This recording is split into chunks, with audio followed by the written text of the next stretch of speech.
Hello guys, welcome back to my YouTube channel. मैं दिनेश कुमार यादव एक बार फिर से स्वागत करता हूं आप सबका आपके अपने यूट्यूब चैनल पर। दोस्तों, जैसा कि आपने थंबनेल में देखा होगा, आज अपन मुख्य बात करेंगे दिल्ली पुलिस को लेकर। दिल्ली पुलिस में किस प्रकार से आपको तैयारी करनी चाहिए, जो बचा हुआ बहुत कम समय आपके पास में, क्या उसमें एग्जाम क्रैक की जा सकती है।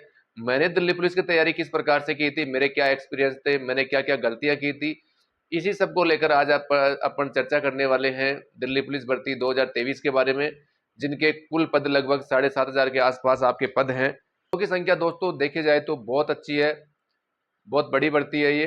क्योंकि इससे पहले 2016 वाली जो भर्ती आई थी, जिसकी एग्जाम 2017 में नवंबर के आसपास में हुई थी, वो भर्ती आई थी 7300 पदों के आसपास में। और उस भर्ती में 3 बार पद इंक्रीज हुए थे। सबसे पहले वो पद 4600 या 4700 पदों पे आई थी, फिर उसमें पद बढ़ाए गए थे, और फिर एक बार उसमें और पदों की संख्या में बढ़ोतरी की गई थी। अगर दोस्तों आप भी चैनल पे नए हैं तो चैनल को लाइक शेयर सब्सक्राइब जरूर करें, क्योंकि आपका जो राजस्थान पुलिस का रिजल्ट है, उसका फिजिकल है, होने वाली जो एग्जाम है, उनके शेड्यूल के बारे में अभी कुछ नहीं पता। तो आप बैठे न रहें, आप इस एग्जाम की तैयारी भी कर सकते हैं, क्योंकि जो इसकी प्रोसेस होगी बहुत जल्दी खत्म होगी। और अब इसमें ये मान के चलिए कि इसकी 14 नवंबर के आसपास में शायद एग्जाम स्टार्ट है, जो कि 5 दिसंबर तक आपकी एग्जाम चलेगी। यानी कि मान के चलिए आपके पास में अब 45 दिन का समय कुल मिला के यहाँ बचा हुआ है। तो अब 30 से 45 दिन के समय में ही आपको ये सारा सिलेबस कवर किस प्रकार से करना है, क्या आपकी स्ट्रेटजी होनी चाहिए, क्योंकि आपको पता है कि इसकी लास्ट डेट भी काफी नजदीक है। अगर जिस किसी भी मेरे साथी ने फॉर्म नहीं भरा है तो फॉर्म भर दे, और अपना जो लाइसेंस वगैरह है वो जरूर बनवा ले, क्योंकि दिल्ली पुलिस के लिए लाइसेंस की जो रिक्वायरमेंट है वो सबको चाहिए, जो भी मेल कैंडिडेट है। अब मैं सबसे पहले बात करूं कि आपको तैयारी किस प्रकार से करनी चाहिए। अब दोस्तों, यहाँ पे सबसे पहले मैं मेरा स्कोर कार्ड दिखाऊंगा 2016 वाली एग्जाम का, जिसकी एग्जाम 17 में हुई थी। दोस्तों, जैसा कि आप देख पा रहे होंगे, ये मेरा एग्जाम का स्कोर कार्ड है, और मैंने क्या गलतियां की थी, और इतनी तैयारी होने के बावजूद भी। तो ये गलतियां आपको नहीं करनी है। जो भी मेरे साथी दिल्ली पुलिस की तैयारी कर रहे हैं, आपको इन गलतियों से बच के रहना होगा। तो सबसे पहले आप रीजनिंग में मेरे नंबर देख सकते हैं। 35 में से मेरे 32 नंबर रीजनिंग में थे। और फिर आप देख सकते हैं जीके जीके 50 नंबर का था, 50 में से मेरे 31 नंबर थे। और फिर आप देख पा रहे होंगे मैथ मैथ मेरे 15 में से 11 नंबर थे, यानी कि मेरा कुल स्कोर हुआ 74, यानी कि 74 नंबर मेरे कुल मार्क्स थे। और आपको पता हो तो उस समय ओबीसी की जो कट ऑफ लगी थी वो 76 पे थी, यानी कि 76 नंबर कट ऑफ गई थी। जनरल की 77 थी, और एसटी की 74 कट ऑफ लगी थी 2016 वाली एग्जाम का, जिसमें 7300 पोस्टें थी। तो यानी कि इस भर्ती में मैं रहा 2 नंबर से। अगर मेरे 2 क्वेश्चन और सही होते तो मैं इसमें सेलेक्ट हो जाता, लेकिन किस्मत को कुछ और ही मंजूर था, मेरा सिलेक्शन इसमें नहीं हुआ। और इसमें उस टाइम पे दोस्तों नेगेटिव मार्किंग भी नहीं थी। और जस्ट पिछली वाली भर्ती आई आपकी, उसमें नेगेटिव मार्किंग आपकी 1/4 यहाँ पे लागू कर दी गई है। और अब जो एग्जाम लगेगी आपकी 14 नवंबर से, उसमें भी आपकी नेगेटिव मार्किंग लगेगी। तो नेगेटिव मार्किंग का आप विशेष ध्यान रखें। और इसमें दोस्तों मेरी गलतियां ये थी कि एक तो जैसे रीजनिंग है, रीजनिंग के कई क्वेश्चन ऐसे होते हैं कि सबके सही होते हैं, और जब आपका ही क्वेश्चन गलत होता है तो आप ये मान के चलिए कि आप कंपटीशन से बाहर हो। इस बात का विशेष ध्यान रखना। जो क्वेश्चन सबका सही हो रहा है और वो क्वेश्चन आपका गलत हो रहा है, तो फिर आप ऑटोमेटिक यहाँ से कंपटीशन से बाहर हो। और आप दोस्तों चाहे तैयारी कितनी ही कर लो, लेकिन जब तक आप वो चीज़ें एग्जाम हॉल में इंप्लीमेंट नहीं करोगे, या आपको इंप्लीमेंट करना नहीं आता है, तो आप किसी भी एग्जाम को क्रैक नहीं कर सकते। और मैंने आपको कई बार बताया कि जो छोटी छोटी आपकी गलतियां हैं, जब तक आप उन गलतियों पे काम नहीं करोगे, तब तक आपका सिलेक्शन नहीं होने वाला।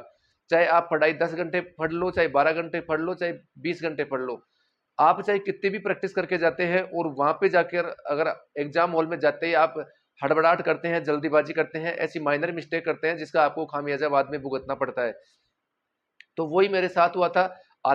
कि मैंने जैसे क्वेश्चन सोल्व कर लिया पेपर में, मेरा आंसर कुछ आ रहा था, और लगा रहा मैं क्या हूं कंप्यूटर पे टिक करके। यही रीजनिंग में भी हुआ था। और अगर आपको दिल्ली पुलिस में सिलेक्शन लेना है दोस्तों, तो जीके पे आपकी बहुत अच्छी पकड़ होनी चाहिए। क्योंकि जब आप मैथ, रीजनिंग और कंप्यूटर का अगर आप इकट्ठा स्कोर करोगे, चाहे आप एवरेज स्टूडेंट हो और कोई टॉपर स्टूडेंट होगा, तो आप देख के चलना, कभी भी देखना कि उतना मार्जिन उनके बीच में नहीं आ पाता, इतना गैप नहीं होता जितना कि आप जीके में बहुत ज्यादा अंतर कर सकते हो। वहां पे अगर आपकी जीके पे कमांड अच्छी है तो आप बहुत अच्छा स्कोर, बहुत लोगों से आगे जा सकते हो आप। अब दोस्तों आपको जीके के लिए क्या करना है, मैं मोटी मोटी बातें आपको बताऊंगा। जीके के लिए दोस्तों पहले चलती थी अपनी ल्यूसेंट की बुक। अब दोस्तों धीरे धीरे एसएससी का जो ट्रेंड है वो बदल रहा है, क्योंकि जीके पहले बहुत, जीके के लिए जो ल्यूसेंट बुक है वो काफी इनफ होती थी, लेकिन अब उससे काम नहीं चलने वाला आपका। आपको इसके साथ में स्टैटिक जीके भी बिल्कुल बढ़िया तरीके से तैयार होना चाहिए। जैसे स्टैटिक जीके में आपके भारत के पड़ोसी जो देश हो गए उनका जीके भी आपको आना चाहिए। जो मोटी मोटी चीजें जैसे अपना श्रीलंका हो गया, म्यांमार हो गया, बांग्लादेश हो गया, भूटान हो गया, इनसे अपनी जो इनकी करेंसी क्या है, इनकी जो राष्ट्रीय जो पक्षी है वो क्या है, इनका राष्ट्रीय फ्लैग क्या है, इनके प्रधानमंत्री कौन है, राष्ट्रपति कौन है, ये जो मोटी मोटी चीजें हैं इनकी आपको नॉलेज होनी चाहिए। इसके लिए मैं आपको एक बुक प्रिफेयर कर रहा हूं दोस्तों।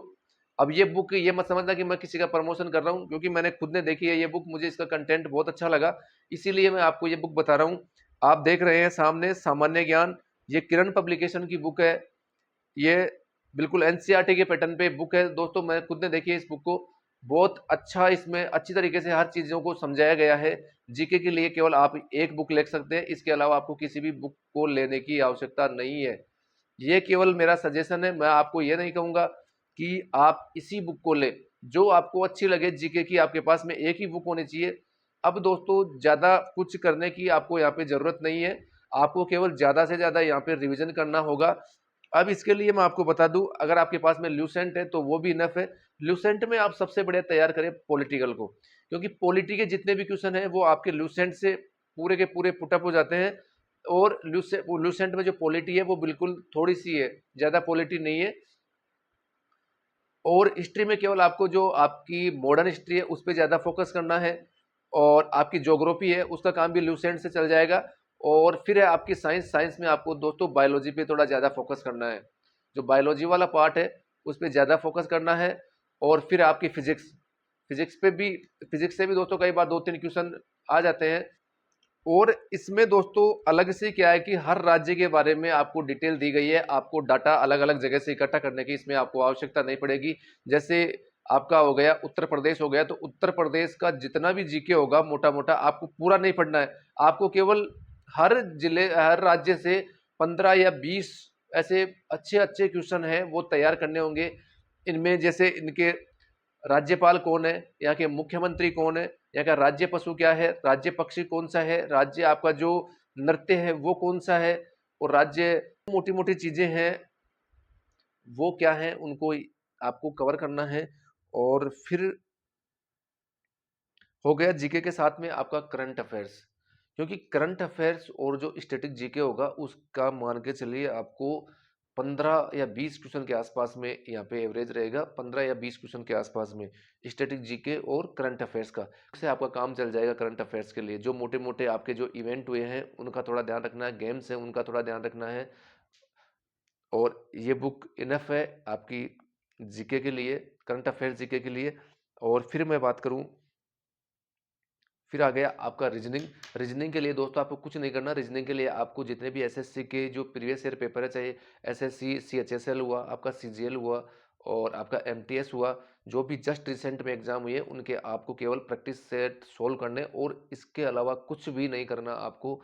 और ये हो गया आपका रीजनिंग के लिए। फिर मैं मैथ की बात करूं, जो भी मेरा साथी अगर कोई नया स्टूडेंट है तो आपको मैथ में ज़्यादा कुछ नहीं करना, आपको नंबर सिस्टम, एवरेज हो गया, और सॉरी दोस्तों नंबर सिस्टम हो गया, आपका परसेंटेज हो गया, प्रॉफिट लॉस हो गया, एवरेज हो गया, CISI यानी कि सिंपल इंटरेस्ट, कंपाउंड इंटरेस्ट हो गया। आपके जो ये मोटे मोटे चैप्टर हैं इन्हीं से आपके 6-7 क्वेश्चन आप यहाँ से आराम से बना लोगे, इन्हीं से आपका काम हो जाएगा। क्योंकि ये टाइम ही दोस्तों इतना सा बचा है आपके पास में, ज़्यादा डीपली पढ़ने का अब टाइम नहीं है। क्योंकि आपकी स्ट्रेटजी होनी चाहिए, बिल्कुल स्मार्ट तरीके की स्टडी होनी चाहिए इस टाइम पे। अभी ज़्यादा गहराई में जाने से कोई फ़ायदा नहीं होने वाला है आपको, केवल आपको नंबर गेन करने से मतलब होना चाहिए यहाँ पे। फिर मैं बात करूँ कंप्यूटर के लिए, और दोस्तों मैथ के लिए आपको करना क्या है, वही जो प्रीवियस ईयर पेपर हुए हैं उनके जो अर्थमेटिक है उनके क्वेश्चन आपको सोल्व करना है। और एक बार अगर आपके पास में जैसे एक प्रश्न वाली को आपने 2 या 3 दिन दे दिया, तो उसमें जो भी आपका कंसेप्ट है वो कंसेप्ट आपको क्लियर करना है। जैसे आपका नंबर सिस्टम है, नंबर सिस्टम का क्या कंसेप्ट है, और आपका परसेंटेज है, परसेंटेज को थोड़ा अच्छा तैयार करना, क्योंकि परसेंटेज अगर आपकी क्लियर है तो उसी के बलबूते पे आप जैसे प्रॉफिट लॉस भी सोल्व कर सकते हैं, CISI भी सोल्व कर सकते हैं। बस थोड़ा सा आपको दिमाग लगाने की वहाँ पे आवश्यकता होगी। और फिर हो गया आपका कंप्यूटर। कंप्यूटर के लिए आप जो अंकित भाटी सर हैं उनकी जो बुक चलती है, आप जैसा कि देख पा रहे होंगे, ये बुक भी ले सकते हैं। और कोई अगर आपको अगर अच्छी बुक मिले तो आप वो बुक भी ले सकते हैं, क्योंकि दोस्तों कंप्यूटर इतना हार्ड भी नहीं आता, क्योंकि 10 क्वेश्चन आते हैं। यहाँ पे ही आप ज़्यादा स्कोर कर पाएंगे, क्योंकि यहाँ से नंबर गेन कर सकते हैं, बहुत अच्छे नंबर। और तो दोस्तों ये हो गया आपकी बुक से रिलेटेड। और जो भी मेरे राजस्थान पुलिस के साथी मेरे साथ जुड़े हुए हैं, आपके पास में बहुत सुनहरा अवसर है, इस अवसर को आप